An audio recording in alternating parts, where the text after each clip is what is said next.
Halo. Assalamualaikum warahmatullahi wabarakatuh. Kami dari kelompok 7 akan menjelaskan tentang radikal, liberal, Moderasi. dan tunggu saja videonya. Assalamualaikum warahmatullahi wabarakatuh. Di sini saya akan menjelaskan tentang radikalisme dari kelompok 5 pengantar studi Islam. Perkenalkan, nama saya Dimas Carlos Nur Muhammad dengan NIM 080406 Nah, apa sih radikalisme itu menurut kalian? Jika kalian tidak tahu tentang radikalisme, saya akan menjelaskan tentang radikalisme. Radikalisme adalah paham atau sikap yang menginginkan perubahan atau sikap yang menginginkan perubahan besar secara cepat, termasuk pengganti sistem sosial, politik, atau nilai yang ada dengan cara ekstrim, bahkan dengan kekerasan.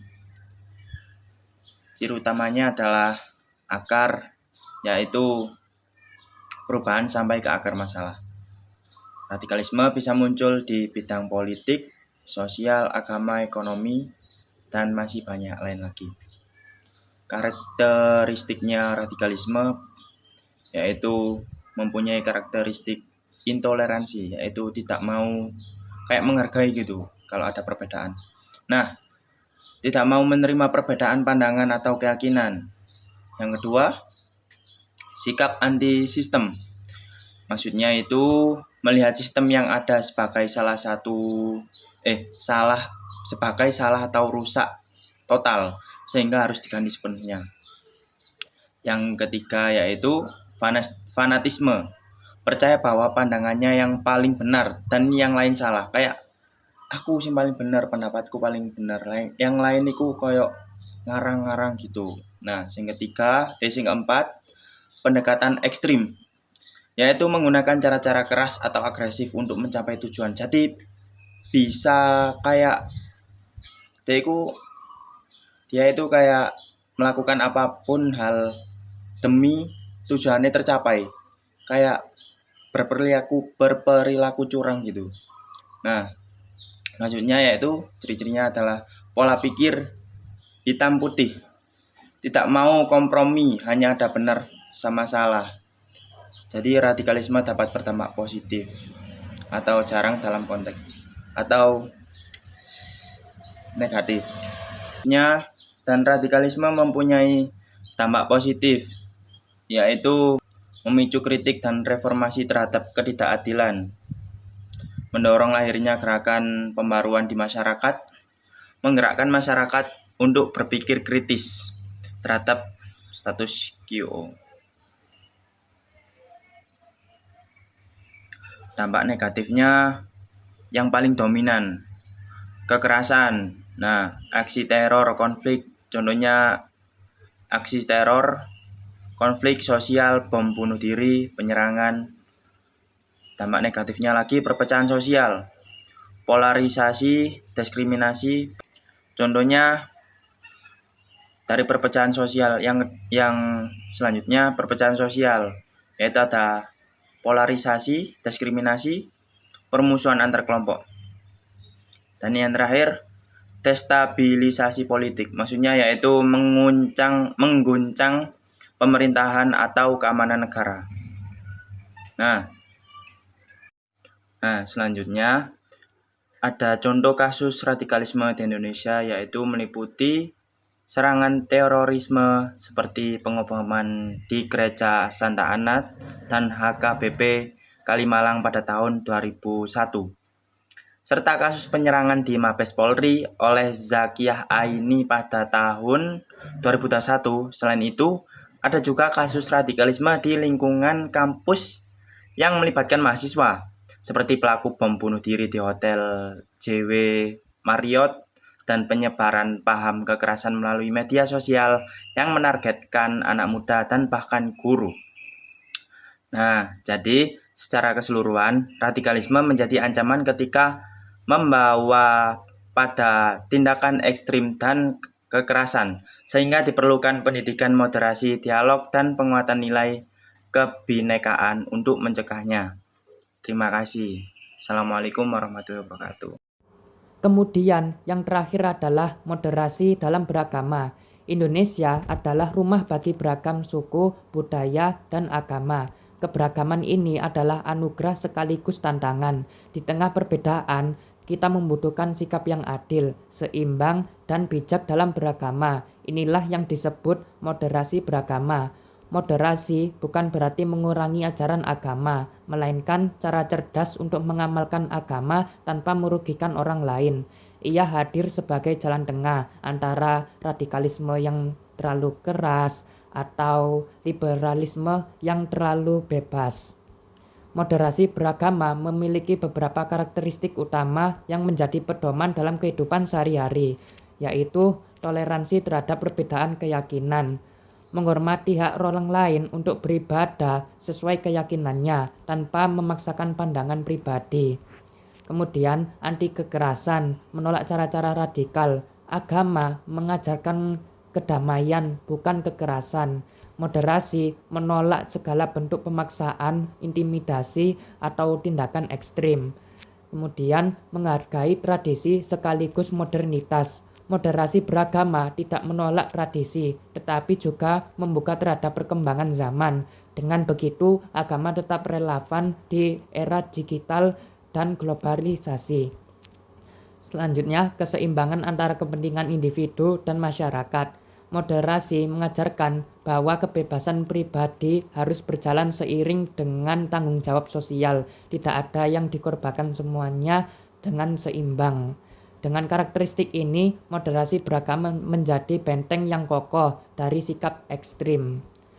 Dampak moderasi beragama sangat besar pada kehidupan bangsa, yaitu ia menciptakan kerukunan antar umat beragama sehingga perbedaan tidak menjadi sumber konflik. Ia memperkuat persatuan bangsa, menjadikan Indonesia berdiri tegak sebagai negara multikultural. Ia menjaga stabilitas sosial sehingga masyarakat bisa hidup damai dan produktif.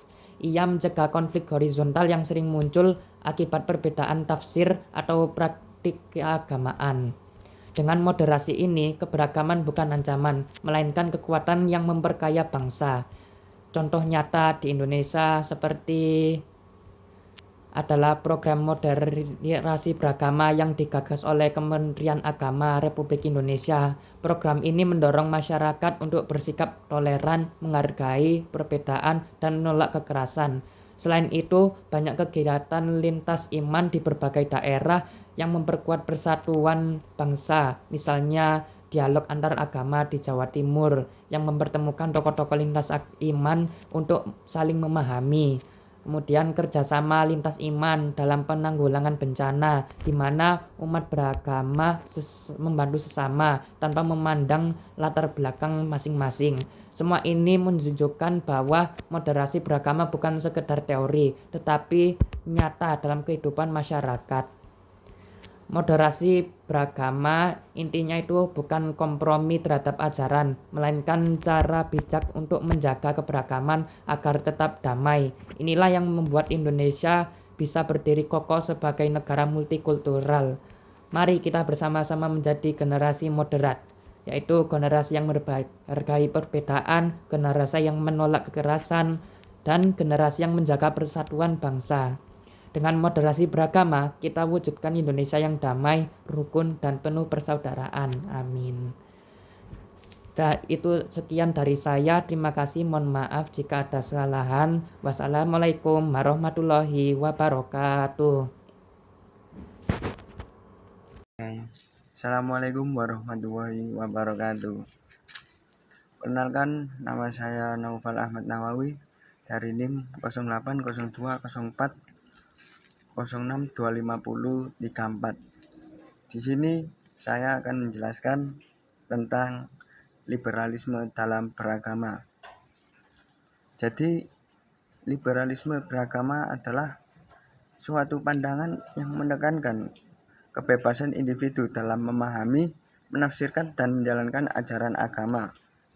Dalam konteks ini, Agama dipandang sebagai ruang spiritual yang memberikan inspirasi moral namun tidak membatasi kebebasan berpikir. Para pendukung liberalisme beragama percaya bahwa teks-teks suci harus dipahami secara kontekstual sesuai perkembangan zaman, ilmu pengetahuan, dan kebutuhan sosial masyarakat modern. Dalam praktiknya, liberalisme beragama mendorong dialog antar beragama, penghargaan terhadap perbedaan, keyakinan serta penolakan. Pendekatan ini melihat bahwa beragama dalam pengalaman sosial budaya dan intelektual pengalaman yang berbeda. Oleh karena itu, perbedaan bukanlah ancaman, melainkan kekayaan yang memperkuat nilai toleransi dan kemanusiaan. Walaupun demikian, liberalisme beragama tidak lepas dari kritik. Sebagian kelompok menilai bahwa pendekatan ini berpotensi melemahkan otoritas teks suci atau pendukungnya. Jadi, liberalisme beragama justru menjaga relevansi agama agar tetap hidup, adaptif, dan mampu menjawab problematika zaman modern seperti isu HAM, kesetaraan, dan pluralisme. Secara keseluruhan, liberalisme beragama menjadi salah satu perspektif yang beragama yang lebih inklusif. Untuk kehidupan beragama yang inklusif, rasional, dan dialogis tanpa menghilangkan esensi spiritualisme yang melekat dalam setiap ajaran agama. Terima kasih dari saya. Wassalamualaikum warahmatullahi wabarakatuh.